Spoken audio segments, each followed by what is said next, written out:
Hello everyone, आप सभी का मैं बहुत स्वागत करती हूँ सपोर्ट 10 विद पूनम के एपिसोड में। और आज का एपिसोड कुछ बाकी के एपिसोड से अलग है। आज हम स्पेशली एबल्ड कपल से मिलने वाले हैं, हेमंत वसीम और अवनी वसीम। और ये दोनों ही हियरिंग इम्पेयर्ड हैं, डेफ एंड डम्ब में। पर आज इनसे बात करने के लिए हमारे साथ हैं यहाँ पर उनके पेरेंट्स, मिस्टर दीपक वसीम और मंजू वसीम, जो कि साइन लैंग्वेज के थ्रू हमें उनकी बात समझाएंगे।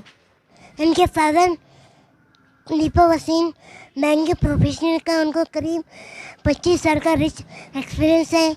उनकी मदर मंजू वसीम खुद ही बीएड है हियरिंग इम्पेयर्ड में।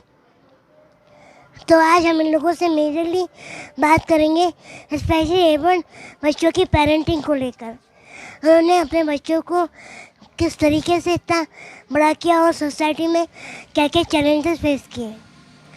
तो शुरू करते हैं हम सपोर्ट 10 विद पूनम के पहले सवाल। दीपक जी और मंजू जी, आपका इस शो में बहुत स्वागत है। धन्यवाद। हेमंत जी और अवनी जी, आप करें। दीपक जी, पहला सवाल ये हेमंत जी के साथ भी है और अवनी जी के साथ भी है।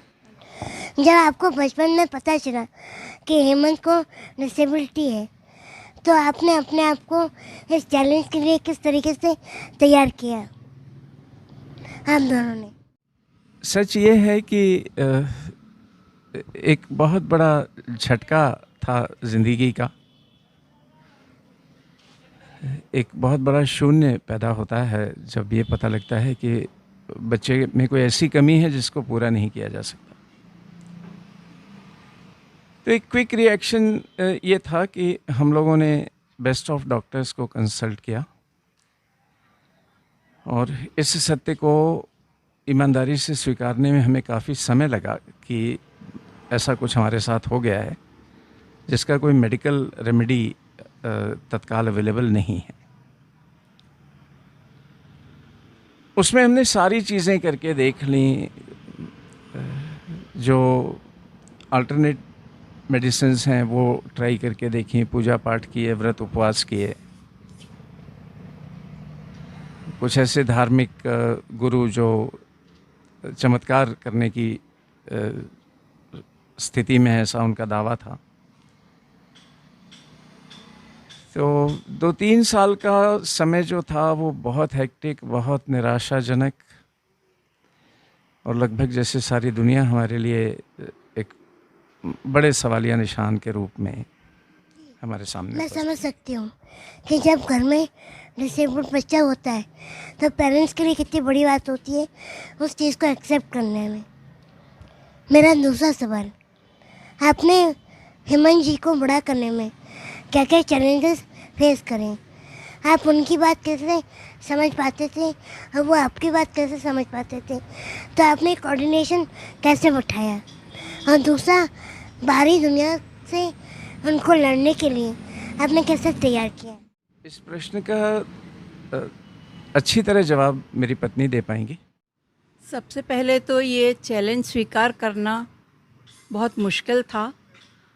और जो बच्चा सुन नहीं सकता तो वो बोल भी नहीं पाता है, तो उसकी इच्छाएं जो होती हैं या जो उसकी उपयोगिता होती है या जो उसकी मांग होती है वो समझने में मुझे बहुत समय लगा। और इस बच्चे को ऊंचाइयों तक ले जाने के लिए मैंने स्पेशल बीएड किया बॉम्बे में, और 20 साल तक स्पेशल एजुकेशन में मैंने सर्विस भी की है। उससे मुझे काफ़ी एक्सपीरियंस मिला, क्योंकि स्कूल में टीचर्स इतनी अच्छी थी जो हमें बताती थी कि ये प्रॉब्लम आएगी तो इसको ऐसे सॉल्व करना है, या जो बुलवाना है स्पीच के लिए उसकी भी हमें ट्रेनिंग मिलती थी कि ऐसे बच्चे को बुलवाना। बहुत कम होता है जब पेरेंट्स इतनी डेडिकेशन के साथ अपने बच्चों को बड़ा करते हैं। जी, आप लोगों ने सीरियसली बहुत डिवोशन दिखाया है। आप दोनों से मेरा अगला सवाल कि हेमंत की एजुकेशन के टाइम में आपने किस तरह के चैलेंजेस फेस करे? पूनम, उस समय 1987-88 में हम लोग जबलपुर में थे। बहुत ज़्यादा इसके बारे में मालूमात नहीं थी। सिर्फ एक गवर्नमेंट स्कूल था हियरिंग इम्पेयर्ड का, तो वहाँ पर हमने एक टीचर से टाई अप किया जो इसको ट्यूशन करते थे, इसको बोलना सिखाने का प्रयास करते थे। उनका बड़ा सहयोग रहा। इसके बाद हमें ये एक तकलीफ़ इस बात की थी कि जैसे इसको केजी में सामान्य बच्चों के साथ भर्ती किया, जब वो केजी 2 में गए तो हेमंत नहीं जा पाया, क्योंकि वो समझ ही नहीं पा रहा था कि परीक्षा में क्या बताना है, क्या बोलना है। तो जब सारे बच्चे उठकर दूसरी कक्षा में बैठने गए तो ये भी उनके साथ चला गया। वहाँ से इसको वापस भेज दिया गया। ऐसे बहुत से हृदय विदारक दृश्य जो थे वो ईश्वर ने दिखाए हैं, लेकिन एक टर्निंग पॉइंट ये था कि एक ऑडियोलॉजिस्ट थे, उन्होंने मुझे ये सलाह दी कि अगर आप बॉम्बे ले जाते हैं इसे तो वो एक बेहतर काम होगा।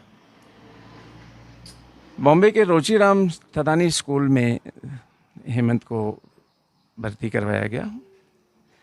वहाँ पर साइन लैंग्वेज और ऑरल दोनों तरीक़ों से संवाद बताया जाता था, और एकेडमिक्स के अलावा बहुत सी curricular activities, craft, arts, drawing वगैरह वगैरह में ये काफ़ी आगे तक बढ़ा है बच्चा।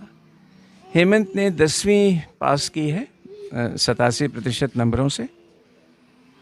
इसके बाद हेमंत को क्योंकि मिर्गी के दौरे शुरू हो गए थे तो डॉक्टर की सलाह पर हमने इसको आगे पढ़ाने का विचार जो था उसको छोड़ दिया। हेमंत की एकेडमिक जो अचीवमेंट्स हैं वो बहुत ज़्यादा नहीं हैं, लेकिन इस बात की प्रसन्नता है कि जितनी एजुकेशन उसने ली है वो उसके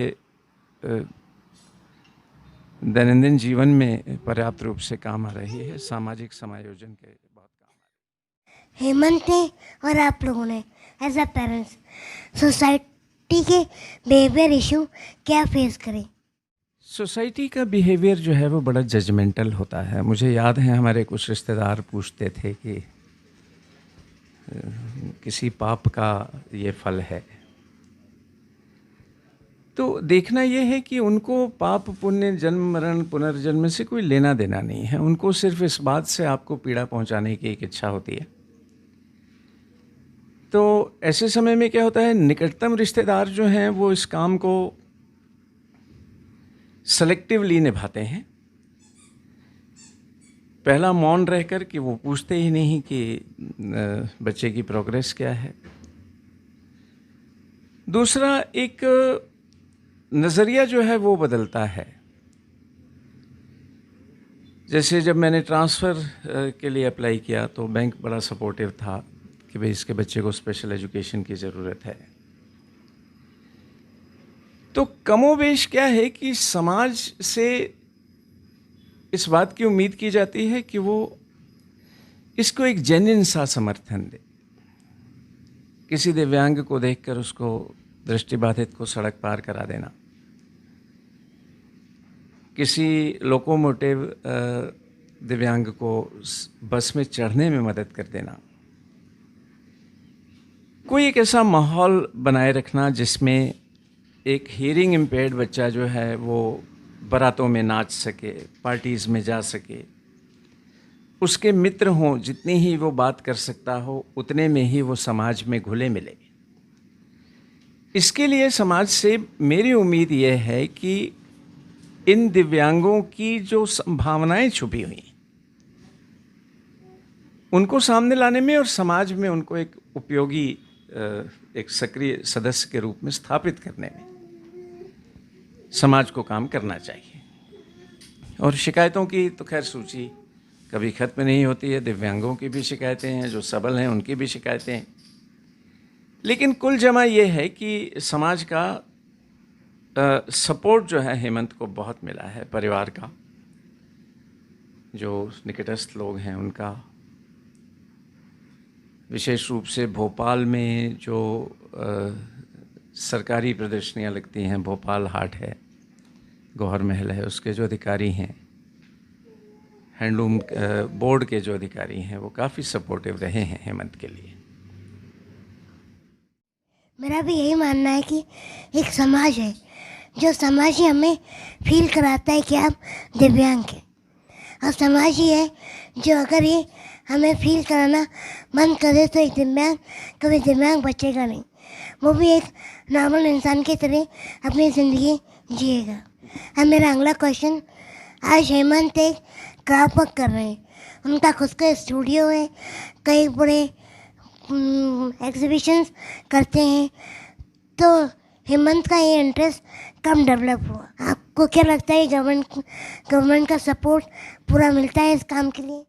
हेमंत को जब रोचीराम थदानी स्कूल में एडमिट किया था, तब से इसके ड्राइंग के प्रति जो रुझान था ना वो दिखने लगा था।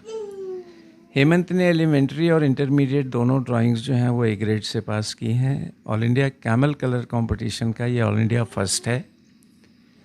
और हेमंत जिस चित्रकला स्पर्धा में गया है वहाँ से बिना पुरस्कार पाए वापस नहीं आया है। तो वो कला जो है वो रंग संयोजन में फोरग्राउंड बैकग्राउंड क्या बनाना है, इसकी कल्पनाशीलता जो है वो इसको आज इसके व्यवसाय में काफ़ी मदद कर रही है। जैसा आपने पूछा कि सरकार को क्या करना चाहिए, मेरे ख्याल मैक्रो लेवल पे गवर्नमेंट जो कुछ कर सकती है, एक तो दिव्यांगों का जो वर्गीकरण है उसको विस्तृत किया गया है, जो पहले सिर्फ 3 होते थे अब शायद 13 से ज़्यादा हैं।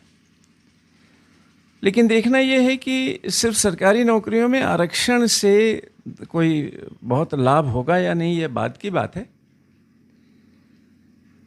लेकिन दिव्यांगों का सरकार के प्रति जो संवेदनपूर्ण रवैया है वो सिर्फ रैंप बनाने तक सीमित नहीं होना चाहिए। छोटे छोटे से बेनिफिट्स हैं जिनको लॉजिकली उम्मीद करता है व्यक्ति कि यदि कोई दिव्यांग अपना स्वयं का काम कर रहा है तो उसको छोटे अगर कुछ कंसेशंस दिए जा सकें। भोपाल हाट में जो प्रदर्शनियाँ लगती हैं उसमें कुछ कंसेशन दिव्यांगों के लिए हैं, और कुछ क्लस्टर्स बनाए जा सकते हैं जो दिव्यांग शिल्पी हैं उनके लिए, या उनको ट्रेनिंग जो है ऐसी दी जाए जिससे वो जीवन यापन को सम्मानपूर्वक कर सकें। ये सब आशाएं सरकार से मैं करता हूँ। नॉर्मल पेरेंट्स अपने बच्चों की एजुकेशन, उनकी जॉब के लिए जितना स्ट्रगल करते हैं, तो उससे ज़्यादा स्ट्रगल शायद एक डिफरेंटली एबल बच्चे के पेरेंट्स को करने पड़ते हैं। तो मैं आपसे ये जानना चाहूँगी कि इंक्लूसिव सोसाइटी को लेकर आपका क्या विचार है? एक कड़वा सा सच ये है कि सोसाइटी इंक्लूसिव कभी रही ही नहीं, राम राज्य से लेकर आज तक। गरीब अमीर के बीच खाई रही है, शिक्षित अशिक्षित के बीच रही है, ग्रामीण शहरी के बीच में रही है। तो ये मानना कि एक इंक्लूसिव सोसाइटी ऐसी विकसित होगी जिसमें हर दिव्यांग को वही स्थान प्राप्त होगा जो एक सामान्य व्यक्ति को है, इसकी उम्मीद करना जो है वो तार्किक रूप से बात बनती नहीं। देखना यह है कि सिर्फ संवेदनशील समाज बनाना जो है वो हमारी एक सबसे बड़ी प्राथमिकता होनी चाहिए। बच्चों को बचपन से ही करुणा का पाठ ना पढ़ा के इंक्लूजन का पाठ पढ़ाया जाए, तो एक ज़्यादा समर्थ और एक ज़्यादा सबल समाज का निर्माण हम कर पाएंगे। और इतिहास में हमने देखा है कि दिव्यांगों ने कीर्ति के शिखर सर किए हैं, बीथोवन हो, हेलन केलर हो। तो इन बातों की जानकारी जो है वो अगर समाज में ज़्यादा विस्तारित रूप से भेजी जाती है तो एक बेहतर सा माहौल बनने में कुछ समय लगेगा, लेकिन इसके अच्छे नतीजे प्राप्त होंगे, ऐसी मेरी उम्मीद है। बिल्कुल सही दीपक जी। इंक्लूसिव सोसाइटी की शुरुआत हमारे घर से होगी। अगर हम अपने आने वाली पीढ़ी को संवेदनशील बनाएंगे, उनको सिविक सेंस सिखाएंगे, तो एक इंक्लूसिव सोसाइटी बनेगी। आप और हम सब मिलके इसकी पहल करेंगे तो वो दिन दूर नहीं कि इंक्लूसिव सोसाइटी बने। दीपक जी, हमारा आखिरी सवाल मंजू जी, दीपक जी, आप दोनों के साथ कि डिफरेंटली एबल्ड पेरेंट्स क्या होता है कि अपने बच्चे को एक फाइनेंशियल प्रॉब्लम के कारण या फैमिली प्रेशर के कारण या सोसाइटी के कारण बर्डन समझते हैं, पर आप लोगों ने इतने अच्छे से हेमंत जी को मतलब बड़ा किया और उनको समाज में सर ऊंचा करके नॉर्मल लोग के साथ जीना सिखाया। तो आप बाकी पेरेंट्स के लिए जिनके बच्चे दिव्यांग हैं उनके लिए क्या मैसेज देना चाहेंगे? मैं बाकी के पेरेंट्स के लिए ये संदेश देना चाहती हूँ, पहले तो ये स्वीकार करें कि ये हमें चैलेंज मिला है, और उसके बाद मैं ये कहूँगी कि आज मेरे बच्चे ने इतना अधिक मुझे ऊंचा किया है कि आज बच्चे के नाम से मेरा नाम है कि ये हेमंत की माँ है। और जो भी इसका काम देखता है वो पहले तो आह कर उठता है कि बहुत सुंदर, ऐसा कभी देखा नहीं, हमने पहले नहीं देखा। मैं संदेश को थोड़ा सा स्पष्ट कर दूं। सत्य के समीप रहना जो है वो पहला संदेश है। संपूर्णता से इस बात को स्वीकार कर लीजिए कि ये स्थिति है। उसमें मेडिकल इंटरवेंशन कितना संभव है, उसमें रिहैबिलिटेशन कितना संभव है, और किस कमी के रहते हुए भी बाकी की अच्छाइयों से उस कमी को पूरा किया जा सकता है। उसके लिए जहाँ जहाँ पर भी प्रोफेशनल एडवाइस अवेलेबल है उसको लेना है, और इस झमेले से जल्दी निकलना है कि ये पूर्व जन्म या अगला जन्म या पाप या पुण्य, एक बहुत खुले नज़रिए से कि ये समस्या है, ये इसका मेडिकल ट्रीटमेंट है तो चलिए करते हैं, अगर नहीं है तो रिहैबिलिटेशन के लिए क्या करना है वो देखते हैं। और एक बात का ध्यान ये रखना है कि एक एक कदम अच्छाई की तरफ लगातार बढ़ाते रहना जो है, उसी का नाम सफलता है। बीच में निराशा के क्षण आएंगे कि कुछ नहीं हो सकता, अब कुछ नहीं करना है, इस बात से बचना है। और एक अंतिम बात यह है कि जब कोई दिव्यांग बच्चा कोई अच्छा काम करता है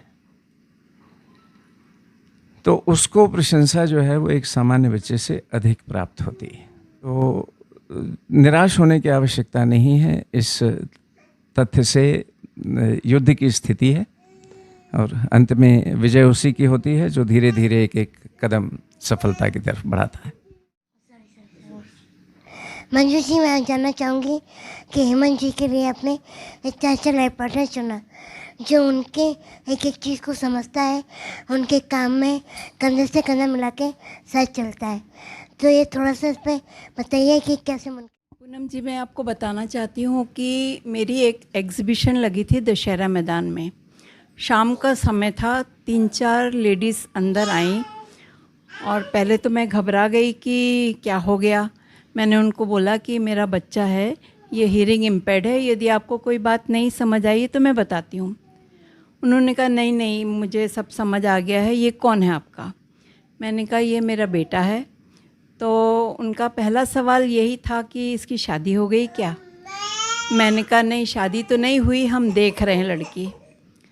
बस इतना कहना था कि उन्होंने अपनी लड़की मेरे आगे रख दी। यदि आपको कोई कास्ट का वो ना हो तो मेरी बेटी भी हीयरिंग इम्पेयर्ड है।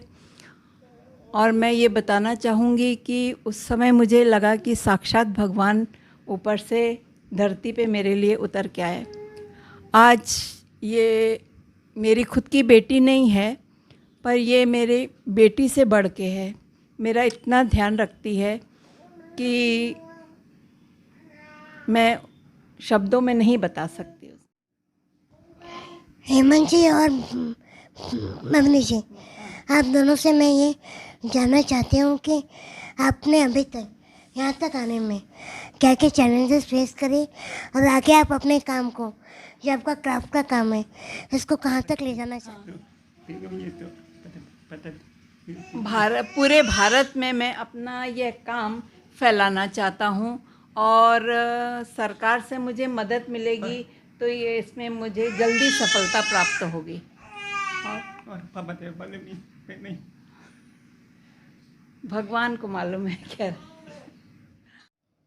स्पेशली एबल्ड बच्चे के पेरेंट्स के साथ अलग ही चैलेंजेस होते हैं। उनको बड़ा करना, उनकी एजुकेशन, उनको सोसाइटी में एक मुकाम दिलाना।